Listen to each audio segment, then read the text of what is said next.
वृद्धाश्रम ही क्यों? जब मैं कक्षा 12 में थी तो हमारे अध्यापक ने हम लोगों से पूछा कि आप लोग क्या करना चाहते हैं भविष्य में। कोई बोल रहा था कि सीए बनेगा, बैंक में नौकरी करेगा, टीचर बनेगा।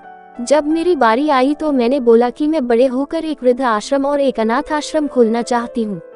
मेरे इस जवाब से मेरे अध्यापक सहमत नहीं थे और वह बोले, क्या इतना आसान होता है अनाथ आश्रम, वृद्धाश्रम खोलना? बहुत जिम्मेदारियां होती हैं, बहुत पैसा लगता है। अगर आज सोचो तो वह सच ही कहते थे। अभी तक तो मेरा सपना पूरा नहीं हो पाया। हो सकता है भविष्य में मैं कभी इस बारे में कुछ कर पाऊं। हिंदुस्तान जैसे देश में वृद्धाश्रम की जरूरत कैसे पड़ी, यह तो मुझे नहीं मालूम, लेकिन मैंने हमेशा यह सुना है कि वृद्ध आश्रम में रहने वाले बुजुर्गों की स्थिति के लिए हमेशा उनके बच्चे ही जिम्मेदार होते हैं। लेकिन मैं यहाँ एक दूसरा पहलू भी रखना चाहती हूँ कि वृद्ध आश्रम में रहने वाला हर बुजुर्ग अपने बच्चों से प्रताड़ित नहीं होता। हाँ, उसे लगता जरूर होगा कि वह अपने बच्चों से प्रताड़ित है। जैसे कि अगर कोई लड़का अपनी नौकरी की वजह से दूसरे शहर या दूसरे देश जाना चाहता है तब तो उसके माता पिता उसका पूरा सहयोग करते हैं, लेकिन जब नौकरी की वजह से वही बस जाता है और वह अपने माता पिता को अपने पास रखना चाहता है तो यही माता पिता होम सिकनेस की वजह से उसके साथ जाने से इनकार कर देते हैं, क्योंकि उन्हें लगता है कि उनका देश, उनका शहर, उनका घर और उनका परिवार पीछे छूट जाएगा और उन्हें अपने बेटे के घर में उतनी अहमियत नहीं मिलेगी। समय बीतने के साथ और माता पिता की उम्र बढ़ने के साथ कुछ समय बाद इसका एक आखिरी रास्ता वृद्ध आश्रम ही नजर आता है।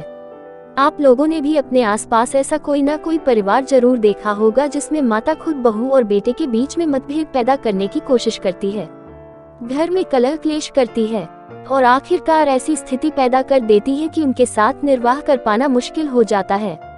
छोटे शहरों में तो यह आम बात है और लोग बर्दाश्त करते रहते हैं, लेकिन बड़े शहरों में कुछ लोग ऐसी माता को वृद्धाश्रम का रास्ता दिखा देते हैं। कुछ पुरुष बुजुर्ग अपनी हठधर्मिता के कारण भी वृद्ध आश्रम पहुंच जाते हैं, क्योंकि उन्हें लगता है कि उनके परिवार वाले उन पर ध्यान नहीं दे रहे हैं।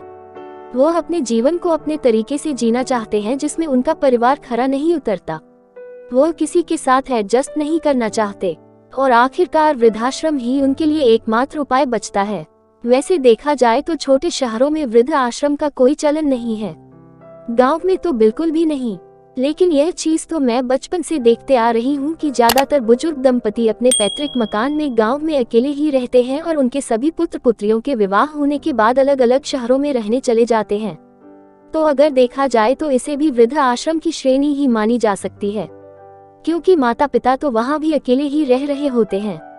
कभी कभी अपनी बहू से पटरी ना बैठने की वजह से भी माता पिता अपने पैतृक मकान में ही रहना पसंद करते हैं। पैतृक मकान से लगाव के कारण वह शहर में नहीं जाना चाहते हैं। बेटे के घर में वह आजादी नहीं मिलेगी, इसलिए भी कुछ लोग अपने पैतृक मकान को छोड़ना नहीं चाहते हैं।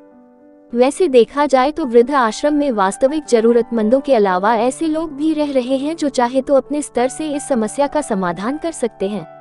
मैं यह नहीं कहती कि वृद्ध आश्रम में रहने वाला हर बुजुर्ग अपनी वजह से ही वृद्ध आश्रम में रह रहा है, लेकिन कभी कभी अपने व्यक्तिगत हक को छोड़ देना भी उचित होता है।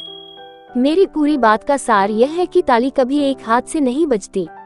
अगर गलती बेटे और बहू की होती है तो कहीं ना कहीं उसमें सहयोग माता पिता का भी होता है। मैं इसमें उन लोगों को शामिल नहीं कर रही हूँ जो जानबूझकर अपने माता पिता को अपनी सफलता और आजादी में बाधक मानते हैं, क्योंकि ऐसे लोग भी अपनी वृद्धावस्था में वृद्ध आश्रम में पाए जाते हैं। यह लेख मेरा स्वयं का एक मत है, मैं इससे किसी की भावना को ठेस नहीं पहुँचाना चाहती हूँ।